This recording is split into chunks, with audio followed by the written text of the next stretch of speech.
하나님께서 오늘 우리에게 주신 말씀은 사무엘하 23장 13절부터 17절까지의 말씀입니다. 우리 함께 이 말씀을 읽어 올리겠습니다.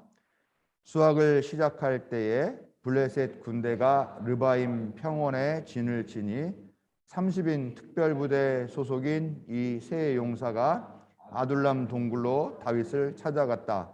그때의 다윗은 산성 요새에 있었고 블레셋 군대의 진은 베들레헴에 있었다. 다윗이 간절하게 소원을 말하였다. 누가 베들레헴 성문 곁에 있는 우물물을 나에게 길어다 주어 내가 마실 수 있도록 해주겠느냐. 그러자 그 세 용사가 블레셋 진을 뚫고 나가 베들레헴의 성문 곁에 있는 우물물을 길어 가지고 와서 다윗에게 바쳤다. 그러나 다윗은 그 물을 마시지도 않고 길어온 물을 주님께 부어드리고 나서 이렇게 말씀드렸다. 주님, 이 물을 제가 어찌 감히 마시겠습니까? 이것은 목숨을 걸고 다녀온 새 용사의 피가 아닙니까? 그러면서 그는 물을 마시지 않았다. 이 새 용사가 바로 이런 일을 하였다. 아멘. 채보란 청년이 아까 기도하던 것과 마찬가지로 만남과 교제가 그런 힘든 시절입니다만 그래도 설 명절을 맞아서 가족과의 만남을 통해 위로받고 또 서로 위로하는 그런 시간이 되기를 바랍니다. 이 복된 명절을 하나님의 말씀으로 맞이하고 또 새해를 시작하는 사랑하는 성도 여러분들에게 하나님의 크신 은혜와 사랑이 한방눈같이 내리시기를 성어버이 성자 성령의 이름으로 축원드립니다. 네, 오늘 우리가 읽은 이 말씀은 사무엘하 23장이죠. 이 사무엘하 23장은 다윗의 마지막 말이다라고 하는 그런 구절로 시작하고 있습니다. 그러니까 이제 다윗에 대한 이야기가 사무엘하로 다 끝나게 되는 거죠. 다윗이 그리고 다윗의 마지막 말 이후에 다윗이 그동안 거느렸고 또 다윗을 따라다녔던 충성스러운 부하들, 특히 용사라고 할 만한 아주 용감 무쌍한 그런 전사들의 이름들이 목록이 또 일화들이 이렇게 조금 23장 후반에 소개가 되고 있습니다. 이 목록은 30인 부대의 세 우두머리 요셉 바세벳 그리고 엘르아살 삼마라는 세 사람을 소개하면서 시작을 하고 있고요. 또 오늘 우리가 읽은 이 13절은 이 세 용사의 충성심이 얼마나 대단했는가 하는 것들을 보여주는 그런 일화로서 소개를 시작하고 있습니다. 오늘 말씀 보면 수확을 시작할 때에 이 전투가 시작되었다, 전쟁이 시작되었다 이렇게 얘기를 하죠. 항상 그 당시에는 수확이 시작될 그 추수기 그 무렵에 블레셋이 쳐들어오고 또 이스라엘이 방어하고 그런 방식으로 매년 이루어졌다고 합니다. 왜 그러냐면은 추수기 때니까 얼마나 사람이 바쁘겠습니까? 그러니까 전쟁을 제대로 하지 못하겠죠. 그 다음에 만약에 추수기 때 쳐들어와 가지고 이기면 어떻게 되죠? 그 추수한 게 다 내 거가 되는 거죠. 그리고 어쨌건 이래저래 전쟁해가지고 추수를 제대로 못하고 수확을 제대로 못하게 되면 어떻게 되느냐? 먹을 양식들이 줄어드니까 적군들의 그 전력이 많이 떨어지는 거죠. 그래서 그런 여러 가지 목적 때문에 이 수확 시기에 전쟁을 많이 벌였다 그렇게 이야기를 하고 있습니다. 이때 다윗은 산지 지역에 있는 요새 도시의 그 동굴 안에 있었다고 하죠. 동굴이 아둘람 동굴이라고 하는데요. 그 동굴 안에 산지에다가 큰 요새를 만들어 놓고 또 거기에서도 특별 지휘본부 같은 식으로 아둘람이라고 하는 동굴 안에 있었던 거죠. 그 있었는데 다윗의 고향인 베들레헴 그 평원에는 그 다음에 이제 적군인 블레셋이 와가지고 진을 치고서 이제 서로 대치하고서 언제 서로 공격할까 이런 것들을 바라보고 있는 그런 때였죠. 그때 다윗이 간절하게 내 고향 성문 곁에 있는 그 우물물, 야 그거 한 잔 마시면 좋겠다. 얼마나 시원할까. 갈증난다. 막 이런 얘기를 합니다. 그러자 이 세 용사가 그 얘기를 듣고 나서 그 지금 전쟁관에 이렇게 대치하고서 막 벌어지고 있는 그 사이를 뚫고 나가서 우물물을 길어와 가지고 다윗에게 바치죠. 근데 다윗이 이걸 딱 보는 순간에 야 시원하겠다 하는 것이 아니라 너무 기가 막히고 자기가 얼마나 끔찍한 일을 저지르는가를 깨달은 거죠. 그래서 야, 이 세 용사가 생명을 걸고 떠온 이 물, 이건 물이 아니라 피다. 내가 차마 이 물을 마시지 못하겠다라고 하면서 하나님께 이 물을 부어드리는 거죠. 그러면서 오늘 그게 오늘 읽은 내용의 주된 내용, 읽은 본문의 주된 내용인데요. 충성스러운 부하와 또 그 부하가 목숨을 걸고 떠온 그 물을 정말 두렵게 생각할 줄 아는 군주, 그다음에 그 생명 같은 물을 결국 하나님께 돌려드리는 그런 아주 어떻게 보면 훈훈한 그런 결말의 이야기입니다. 그 오늘 말씀을 보면 다윗이 옛날에 막 그 도피 시절 막 이렇게 그 사울에게 쫓기면서 돌아다니면서 막 동굴 안에서 막 잠자고 생활하고 하던 그런 때의 이야기가 아니에요. 이 이야기는 이미 왕이 다 돼가지고, 그리고 왕은 전쟁도 나가지 않습니다. 이때는 어떠냐면 우리가 회사에서 어떤 거래를 성사시키려고 하면 어떻습니까? 아래 직급 사람들이 가가지고 뭐 상품 설명도 하고 뭐 하고 그래가지고 이제 거래가 성사되면 맨 마지막에 회사 사장이 가서 도장 딱 찍고 계약을 하는 것처럼 이때도 여러 장군들이 다 싸우면 거의 끝나가지고 승리가 될 때쯤 하면은 왕이 와가지고 마지막에 공격해가지고 승리를 하면서 그 전쟁의 종집을 찍는 그런 방식이에요. 뭐 옛날이나 지금이나 사는 건 똑같은 것 같습니다. 우리가 잘 아는 그 골리앗을 쓰러뜨리는 이야기도 사실은 다윗이 죽인 게 아니라 다윗의 부하 중에 엘하난이라고 하는 사람이 있는데 그 사람이 죽인 공을 말하자면 다윗이 가져다가 자기의 이야기에 썼다. 이렇게 신학자들은 해석을 하고 있는데요. 아무튼 그런 내용이죠. 그렇게 이제는 좀 먹고 살만하고 왕으로서의 권력을 좀 갖고 있을 만한 그런 때 이 전쟁이 벌어진 거죠. 그러니까 동굴에 있었다라고 하더라도 거기서 막 옛날에 도망 다니던 시절처럼 그렇게 막 궁핍하게 막 그렇게 정말 마실 물도 없을 정도의 그렇게 갈증에 시달리는 상황도 아니었다라는 거죠. 그런데 그때 뜬금없이 이 적진 한가운데 있는 그 우물물 마시고 싶다고 다윗이 이야기를 합니다. 왜 그랬을까요? 부하들이 정말 나를 향한 충성심이 있는가? 뭐 그런 걸 시험해 보려고 하는 마음도 있었을 수도 있고요. 아니면 정말 그냥 야 오늘 참 덥다. 근데 그 고향에 있는 그물 마시면 좋겠다. 혼자 말을 한 건데 그 부하들이 좀 오버해가지고 그렇게 충성심을 보였던 건지 뭐 그 정확한 내용은 모르겠습니다만 아무튼 누구 하나 다치지 않고 훈훈하게 이 이야기는 끝이 났죠. 그런데 우리는 오늘 읽은 이 말씀에서 물 한 잔에 담긴 생명, 또 그 물 한 잔에 담겨 있는 희생과 헌신과 노력을 보게 되더라라는 것입니다. 다윗도 이 물 한 컵을 놓고서 뭐라고 얘기하느냐? 세 용사의 피다. 그들이 목숨을 걸었던 물이 아니라 피다라고 이야기를 합니다.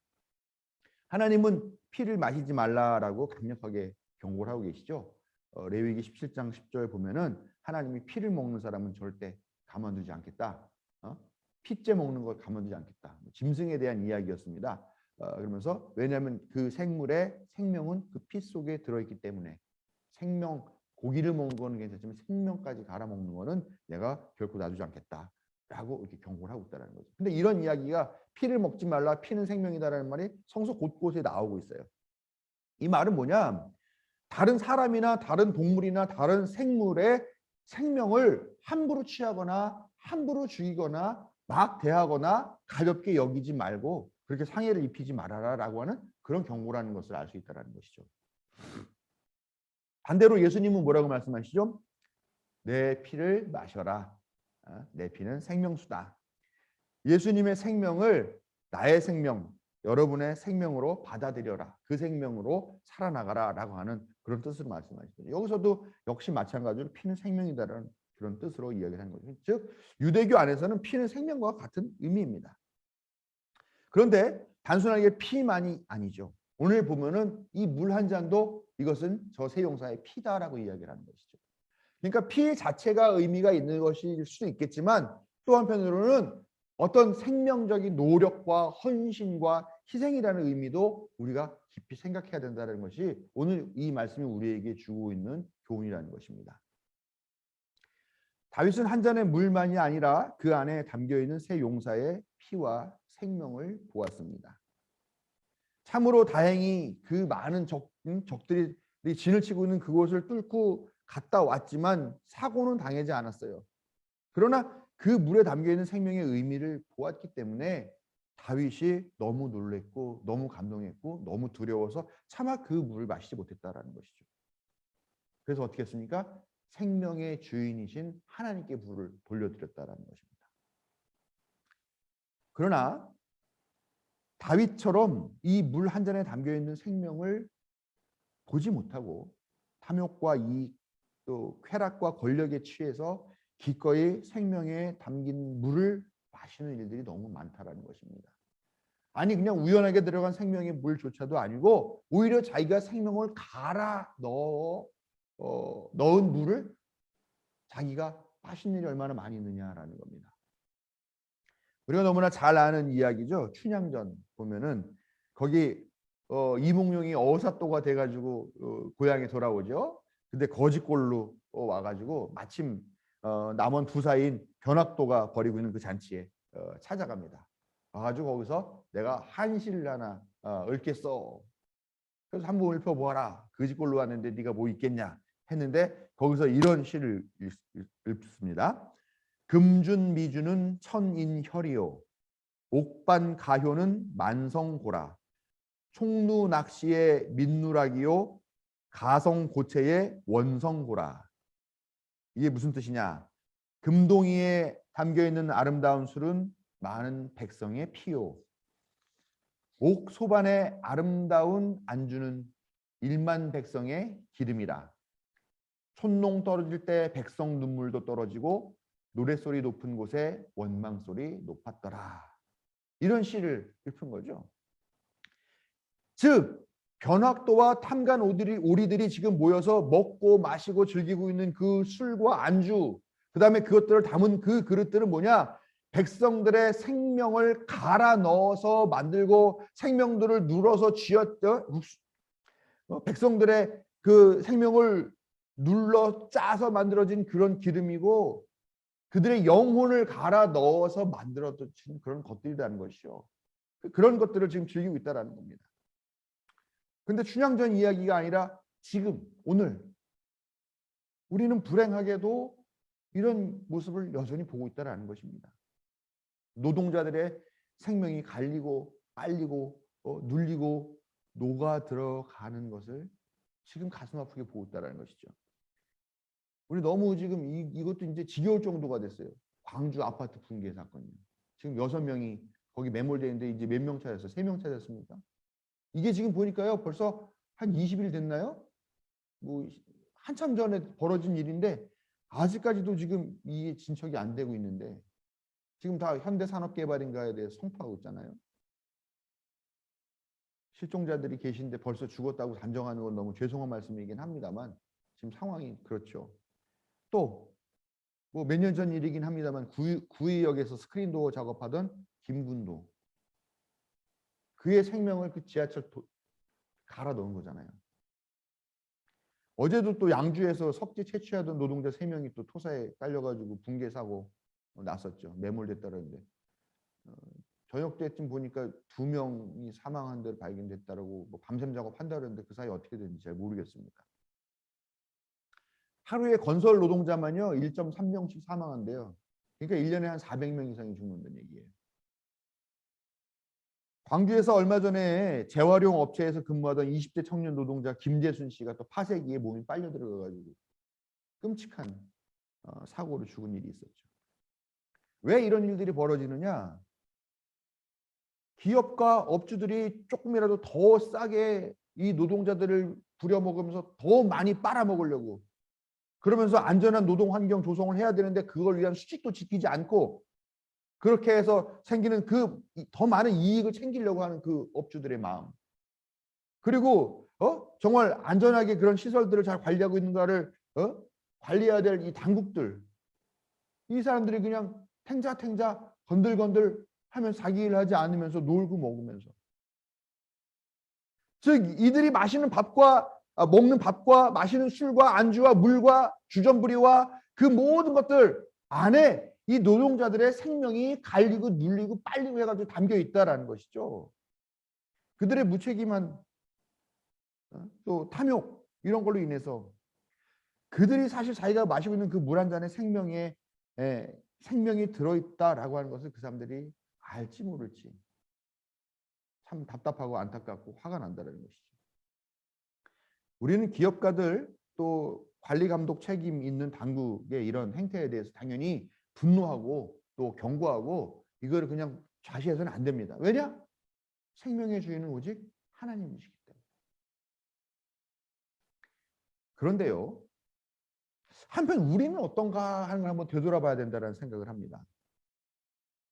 우리 지하철 타고 다니지 않습니까? 예? 그 이득을 보죠. 근데 그 구의역 김군의 생명이 담겨 있는 게 지하철이죠. 우리가 무심코 집안에 들어가면 불 탁 켜지 아무 생각 없이 스위치 딱 올립니다. 근데 어떻습니까? 김용균 노동자가 태안 화력발전소에서 또 자기의 생명을 갈아 넣어가지고 만든 게 전기예요. 우리는 뭐 그걸로 무슨 돈을 벌거나 하는 건 아니지만 우리도 역시 그 사람들의 생명의 은혜를 입고 살고 있다는 것이죠. 그런데 누가 스위치 한번 키면서 아, 노동자들의 노고와 피와 헌신이 담겨 있구나 라고 생각하면서 키지 않죠. 우리가 편안하게 잠들고 있는 그 아파트 혹은 건물 빌라 거기에 우리가 알지 못하는 어떤 노동자의 생명이 담겨 있을지도 모르죠. 뭐 하루에 1.3명씩 노동자가 죽는다고 한다면은 뭐 아파트 한 동 짓는데 몇 명의 생명이 갈려 들어가 있겠습니까? 그러나 우리가 그런 건 알지 못하고 그냥 편안하고 안락하게만 살고 있다는 것이죠. 이런 섬뜩한 말씀을 드린 건 죄송합니다. 어디 오늘 아파트 사시는 분들이나 편안하게 두 다리 뻗고 잘 수 있을까? 죄송합니다. 근데 그런 이야기만은 아니라는 것이죠. 우리가 차를 타고 다니는데 또 차를 움직이는 석유, 네? 이런 것들 하나하나에 다 노동자들의 땀과 헌신이 담겨 있다는 것이죠. 우리들이 오늘 이렇게 멋진 옷을 차려입고 오셨는데 이 옷이 그냥 왔습니까? 우리가 바늘에서 만든 거 아니죠? 또 어느 나라의 노동자가 자기의 노력과 노고와 희생을 담아서 만든 것이라는 것이죠. 우리가 소비하는 미디어도 어떤 노동자의 노력을 하고 있다는 것이죠. 노동자의 문제뿐만이 아닙니다. 여러분, 우리가 매일 먹고 있는 밥 어떻습니까? 이것도 밥이 우리의 밥상으로 올라오기까지 위해서는 농촌 또 어촌에 있는 사람들, 농어민들의 그런 희생과 헌신이 필요하죠. 또 그런 것들이 여러 뭐 운송하는 과정에 운전 노동자들이나 운수 노동자들이라든가 아니면 노동자 뭐 농업계층에서 일하는 노동자들이 그런 노력도 있겠죠. 그건 당연한데 한번 생각해 보세요. 밥은 쌀이죠. 쌀은 뭡니까? 쌀도 생명이라는 겁니다. 국 끓여 먹는데 시금치국 끓여 먹고 콩나물 끓여 먹고 하는데 그 안에 드는 국에 있는 시금치와 콩나물 뭡니까? 그것도 생명이죠. 반찬 여러 가지 차려놓고 먹는데 거기에 여러 채소와 곡류와 동물의 생명이 있다라는 것입니다. 우리가 모처럼 기분 좋을 때 한번 야 오늘 한번 우리 구워 먹으러 갈까? 하면서 소고기, 돼지고기, 뭐 생선구이만 해 먹죠. 기분 내서 먹을 때 우리는 돼지, 소, 닭, 물고기, 기타 여러 짐승들의 생명을 먹는 것이죠, 사실은. 우리가 먹는 식물을 자라게 하기 위해서는 또 어떤 일이 있습니까? 지렁이가 열심히 땅 파는 거잖아요. 거기서 막 땅 파고 다니면서 살고 있습니다. 우리 눈에는 보이지도 않지만 또 박테리아들이 또 거기서 막 자기 생명을 바쳐서 일하면서 거기서 움직여야 그 땅이 비옥해지고 그래야 많은 것들을 생산하면서 그걸 우리가 맛있게 많이 먹을 수 있다는 것입니다.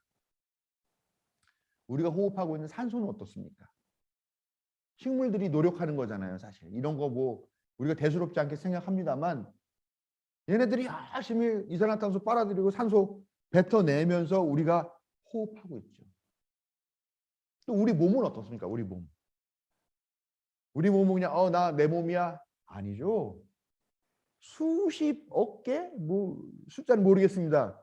그런 세포들 하나하나가 다 생명력 있는 그 세포들 하나하나가 다 뭉쳐가지고 내 몸을 구성하고 내가 살아나가게 하고 네? 장기들도 그렇죠.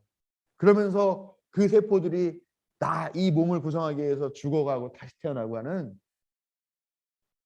그런 수많은 생명 있는 세포들의 그 생명과 희생과 헌신으로 나라는 존재의 육신도 있다라는 것입니다.